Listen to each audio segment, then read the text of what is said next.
Now, don't get me wrong here. Giving is an extremely important part of our involvement in global mission. I'll talk about that more in a minute. But I'll often hear people say, I'm not going to go anywhere outside where I live. I'll just give. And this reflects an unbiblical understanding of the gospel.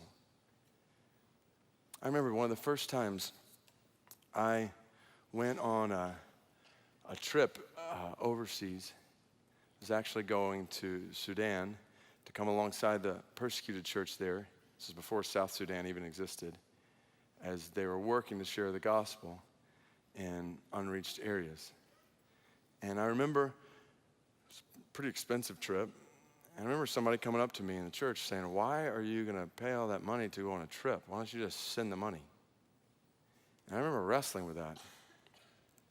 I remember when I went on the trip, I got over there, and I'm spending time with our persecuted brothers and sisters in Sudan. And one of them is a guy, his name was Repent. It's great, like you share the gospel every time you introduce yourself. But Repent, he's talking to me, and he said, David, in all the persecution we've experienced and suffering we've experienced, there have been many people who have done many good things for us, even non-governmental organizations that have come and helped, and we are so thankful. But then he looked me in the eye, and he said, but do you know how I can tell who a true brother is? I said, how? And he said, a true brother comes to be with you in your time of need. He said, I just want to thank you for being my brother.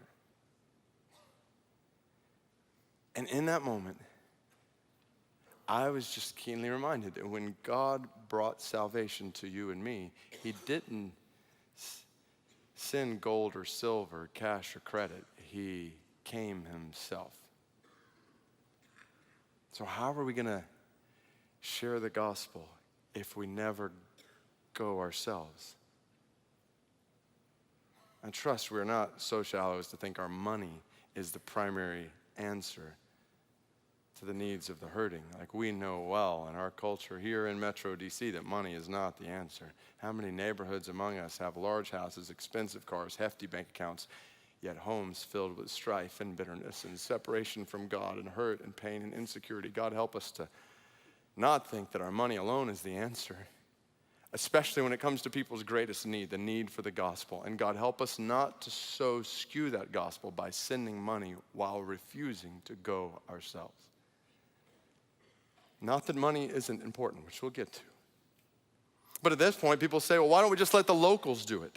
Meaning, aren't there other Christians in the world who can do this better than us? Why don't we just send other Christians who are closer, for example, to the Himalayas? And without question, it is wise and right and good for us to partner together with our brothers and sisters around the world in spreading the gospel to places where it hasn't gone. We must do that. But this kind of language, why don't we just let the locals do it, kind of misses the point. Because when it comes to unreached people, that's the point. There are no locals. It's what it means to be unreached. There are no local Christians, very few local Christians in these 6,000 plus people groups. There aren't churches there. So this statement reflects an unbiblical understanding of the need. This is why Jesus said in Matthew 9, Luke 10, the harvest is plentiful, but the workers are few. Get that. Jesus says the problem is not that there aren't people who aren't ready to hear the gospel. They are ready. Translated today, 2 billion people ready. The problem is there aren't Christians going to them. That's the point.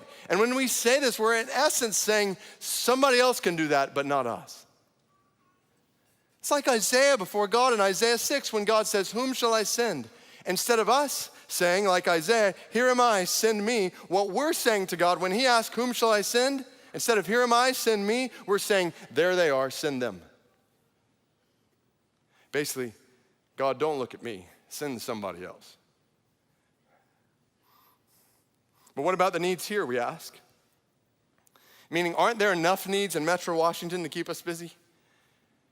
And to be honest, when people ask this is usually a smokescreen, because the majority of us are not like sharing the gospel and serving the poor right here in Metro Washington. But even if we are, and we say this, we're still flawed in our thinking, because yes, there are needs here, like tons of them.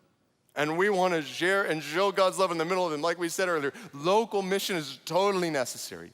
But what if every Christian and every church took this philosophy? I'm just going to focus on needs right around me. Here's what would happen. We would ultimately be disobedient to Jesus' command to make disciples of all the nations. And meanwhile, practically, millions of people in the Himalayas and 2 billion people in the world would continue to be born and live and die and enter into an eternity separated from God without ever hearing the gospel.